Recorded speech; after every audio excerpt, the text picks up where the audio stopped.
Rescue teams in Miami are still trying to find survivors in the rubble of the apartment building that partially collapsed early on Thursday morning.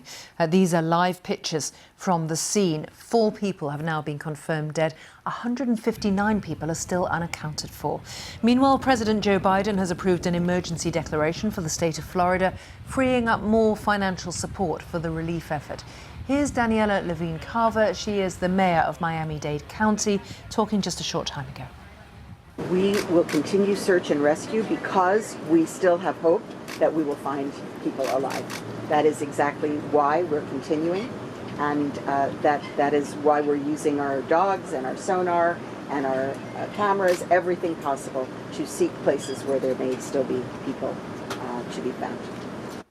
The rescue effort is complex, and those involved are risking their own safety to try to find those who are missing. Teams have been tunneling not just from above, but from below in an underground car park below the building in their efforts to reach victims. For more, here's Florida's Lieutenant Governor speaking to CBS News.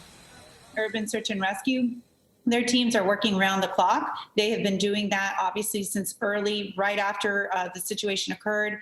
We've got the folks there, they're tunneling underneath.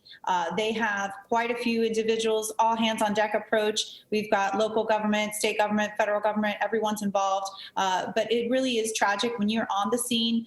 Clearly you're seeing the pictures, but the pictures just don't do it justice. It is heart-wrenching to see people's lives on full display. Everything from small personal items, stuffed animals, toys, people's livelihoods, obviously everything on full display. It is just tragic.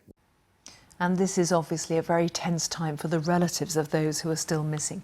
CBS News correspondent Manuel Barroques has been talking to some of those waiting for news.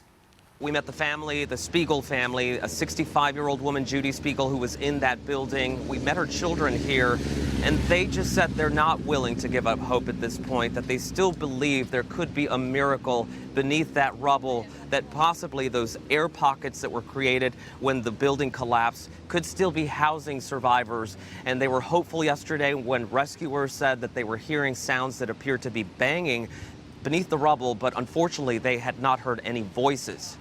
We are really focused on that building and the hope that more people will emerge. Those living around must also be feeling incredibly tense.